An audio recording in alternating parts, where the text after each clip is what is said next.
하나님이 이스라엘을 애굽에서 구원하실 때, 그리고 구원하신 후에 자신을 이스라엘에게 소개하셨을 때 하셨던 말씀이 나는 너를 애굽 땅 종되었던 집에서 인도하여 낸 너의 하나님 여호와야, 이런 말씀이 자주 등장합니다. 그런데 원문에는 순서가 좀 달라요. 나는 내 하나님 여호와야, 내가 너를 인도했어, 애굽 땅 종되었던 집에서 라는 어순으로 나옵니다. 여기서 나는 내 하나님 여호와야 라는 이 말이 출애굽기에서 신명기까지 정말 많이 나오죠. 나는 이라는 말이 아노키 혹 아니인데 히브리어는 동사 중심이고요. 동사에 주어가 되는 인칭이 포함되기 때문에 이 인칭 대명사가 안 쓰여질 때가 많습니다. 그런데 이 인칭 대명사가 쓰여졌다는 것은 주어를 강조할 때 쓰여지는 것이죠. 그래서 이걸 알고 어순을 제대로 해서 읽으면 우리 어순으로 읽는 것하고는 느낌이 많이 다릅니다. 꼭 어떤 느낌이냐면 부모가 오랜 세월 잃어버렸던 앵벌이하는 자녀를 찾고 나서 한 손으로 아이의 손을 붙잡고 한 손으로 아이의 등을 따독거리면서 그 눈으로 얼굴을 바라보며 내가 네 아빠야, 내가 네 엄마야, 걱정하지 마, 이제 걱정하지 마 라고 하는 것 같은 느낌입니다. 그래서 이 말이 딱딱하게 느껴지지 않고 말씀 자체가 굉장히 다정하고 진심 어린 표현이며 나를 안심시키고 확신시켜주는 표현인 것입니다. 고생 끝, 행복 시작 같은 느낌이기도 하고요. 그래서 이 말씀은 하나님이 끊임없이 나는 너의 하나님이야, 내가 네 아빠야 라고 하시는 것과 같은 것입니다. 그래서 이 말씀을 영어로 깨어서 우리가 끊임없이 듣게 되고 그 하나님을 느끼게 되면 우리도 다윗처럼 고백하게 되겠죠. 나의 하나님, 나의 아버지라고요. 그래서 다윗은 그냥 하나님이 아닌 나의 하나님이라는 표현도 자주 고백합니다. 그래서 여호와라고 하고 야훼라고 하는 이름은 우리 한국식으로 하자면 이런 것입니다. 나야 나, 나야 나. 즉 이름 자체가 대화체이고 지금 나에게 말씀하시는 인격적인 것입니다. 그래서 이름 자체가 사랑스럽고 은혜롭고 우리에게는 기이함과 신기함과 위로와 기쁨과 감사와 능력이 되는 것입니다. 그런데 이 말과 함께 뒤에 부록처럼 자주 따라다니는 표현이 있습니다. 그게 무엇이냐면 내가 너를 애굽 땅 종되었던 집에서 인도했어 라는 표현입니다. 나는 너의 하나님 여호와야, 내가 너를 애굽 땅 종되었던 집에서 인도했어. 이 말은 그들이 애굽에서 살고 있었다는 것을 돌아보게 하는 말이 되기도 합니다. 그 무거운 돌들을 만들고 옮겼던 노예처럼 짐승처럼 살았던 애굽을 상기시키는 것입니다. 그 험악한 명령과 채찍질과 위협이 있었던 애굽을 상기시킵니다. 그런데 여기에 자신이 살고 있는 땅이 있고 집이 있는 것입니다. 이스라엘의 시초라 할 수 있는 아브라함도 이런 비슷한 말씀을 들었습니다. 너는 너의 본토 친척 아비집을 떠나 내가 내게 지시할 땅으로 가라. 여기에서 또 땅이 나오고 집이 나오죠. 이게 뭔지를 더 잘 이해하려면 예수님의 말씀을 보면 되겠습니다. 예수님은 성전, 즉 하나님의 집에 있을 때에 백성들이 예수님께 모여들었습니다. 그래서 예수님은 그들을 사랑으로 맞아주시고 하나님의 말씀을 깨닫게 해주셨는데 그 은혜와 용서와 화해와 사랑의 자리가 펼쳐지는 하나님의 집에서 서기관과 바리새인들은요, 가늠한 한 여자를 데리고 와서 그녀를 예수님께 고발합니다. 죽이라는 것이죠. 용서를 말해? 그러면 이걸 어떻게 할 거야? 죽일 수밖에 없겠지? 극과 극의 모습입니다. 예수님의 모습과 그들 가늠한 여인을 고발하는 그 서기관과 바리새인의 모습이 너무나 차이가 극과 극입니다. 우리는 이 기사를 수없이 들었죠. 예수님이 뭐라고 했습니까? 너희 중에 죄 없는 자가 먼저 돌로 치라고 했죠.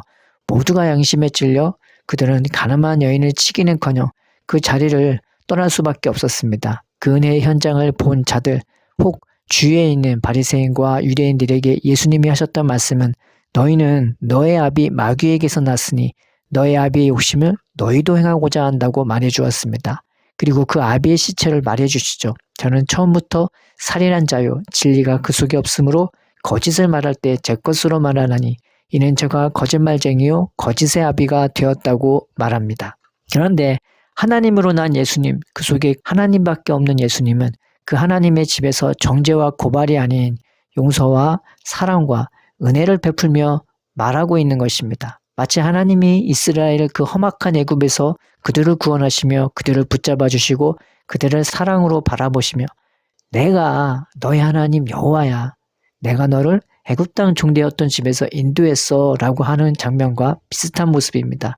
즉 내가 너를 애굽 땅 종되었던 집에서 인도했어 라는 것은 지금 우리의 현실이 어떻게 바뀌었는지를 보여주기도 하는 말씀이 됩니다.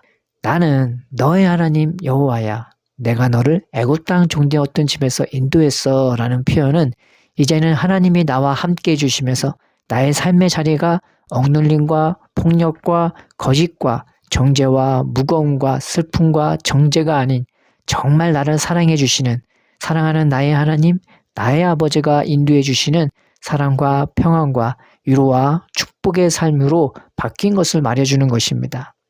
이 평안과 위로와 은혜와 축복의 삶 가운데서 우리는 어떻게 살아가야 할까요? 첫째로 가만히 있으라는 것입니다. 우리에게 주신 하나님의 위로와 은혜 그리고 그 평안과 축복의 삶 가운데서 우리가 할 일은 먼저 가만히 있는 것입니다. 그저 하나님의 일하심을 보라는 것입니다. 하나님이 애굽에서 이스라엘을 인도하실 때 애굽이 처음에는 악하고 고집스럽게 이스라엘을 안 보내다가 장자를 잃고 나서야 쫓아내듯 보냈습니다. 그런데 이스라엘이 정로로 안 가고 이상한 길로 가고 이리저리 방황하는 것처럼 보이는 거예요. 그러자 애굽은 마음을 못되게 잡아먹고 그들을 다시 잡으러 군대를 보냅니다. 참 미련하죠. 하나님께 그렇게 맞았으면 겁나서도 그렇게 못할 것 같은데 그들은 이스라엘을 잡으려고 합니다. 그와 똑같은 상황에 이스라엘 백성은 앞에는 바다요, 뒤에는 애국 군대가 전차와 함께 달려오는 것을 보고 절규하며 모세를 원망합니다. 그러자 모세는 대답하죠. 너희는 가만히 서서 여호와께서 오늘 너희를 위하여 행하시는 구원을 보라. 그리고 무슨 일이 일어납니까? 바닷물에 바람이 불기 시작합니다. 바다가 갈라지기 시작해요. 10개라는 영화와 이집트 왕자라는 애니메이션에는 이게 순식간에 갈라진 것처럼 묘사되었지만 성경은 그렇게 말하고 있지 않습니다. 이 바닷물이요, 바람으로 말미암아 갈라지는 역사는 밤새도록 있었던 일이었습니다. 한편으로 바로 뒤편에서 이스라엘을 잡아먹듯 달려오는 애굽의 군대는 한 발짝도 이스라엘에게 가까이 하지 못했습니다. 왜냐하면 불기둥이 밤새도록 이스라엘과 애굽을 갈라서고 있었기 때문입니다. 그리고 밤새도록 애굽의 군대는 흑암으로 뒤덮였고 밤새도록 이스라엘 백성은 빛 가운데 있었습니다.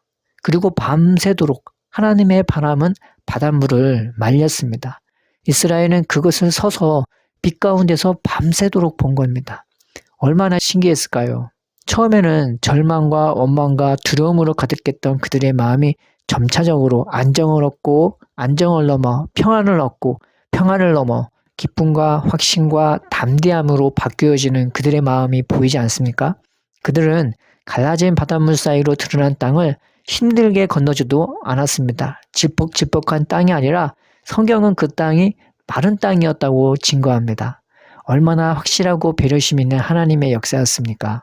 하나님이 우리에게 원하시는 것은 우리가 당장 무엇을 하라는 것이 아니라 우선은 가만히 있어 하나님의 일하심을 보라는 것입니다.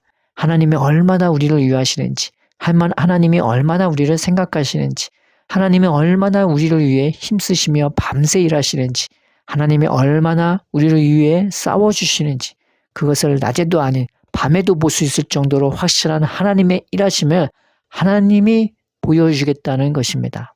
밤새 일하시는 하나님의 그 지극정성한 사랑을 밤새 보여주겠다는 것입니다.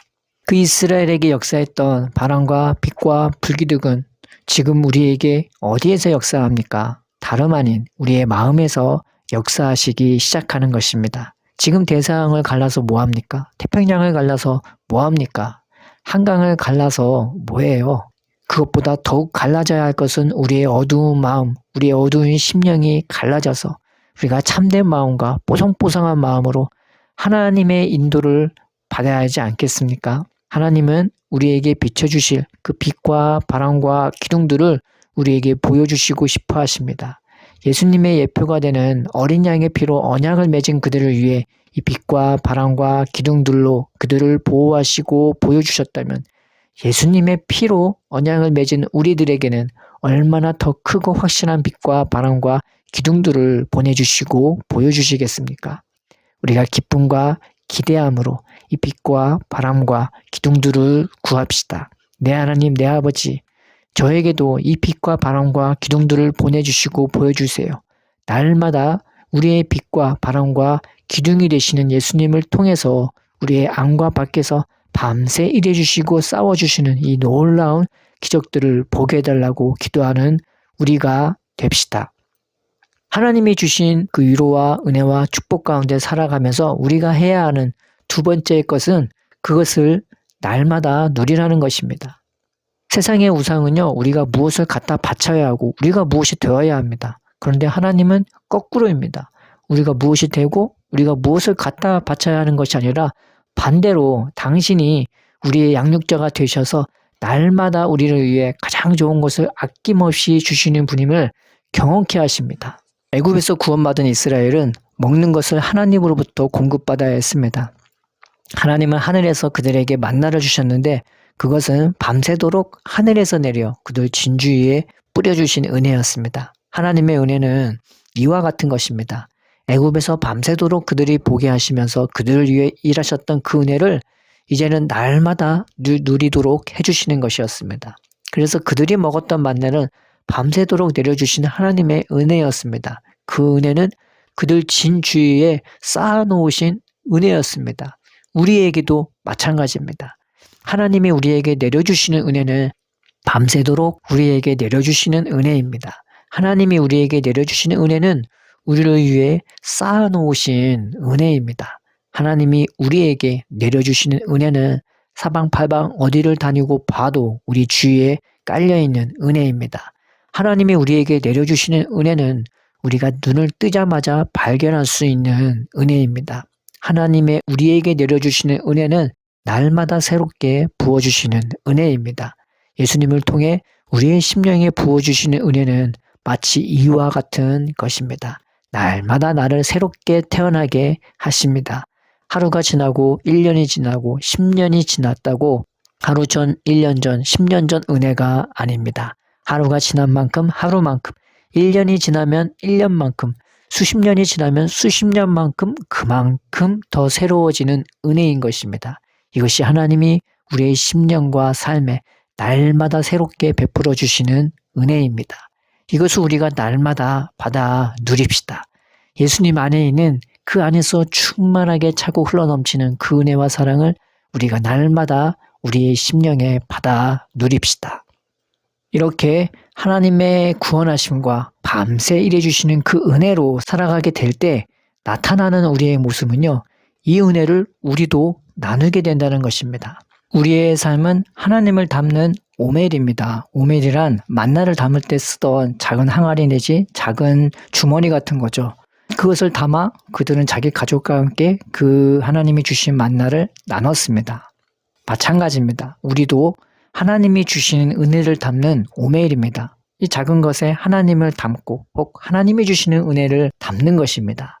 우리가 하나님의 일하심을 보게 되고 나를 귀히 보시고 사랑하시는 하나님과 그 은혜를 항상 누리는 자들이 되어 이제는 하나님이 주시는 것을 나눌 수 있는 자들이 됩니다. 그래서 하나님을 경험하는 삶을 누리게 되면 우리는 가난한 자들이 아닌 나눌 수 있는 자들이 되어서 우리 안에서 흐르는 은혜로 말미암아 이제는 주는 인생으로 바뀔 수 있게 되는 것입니다.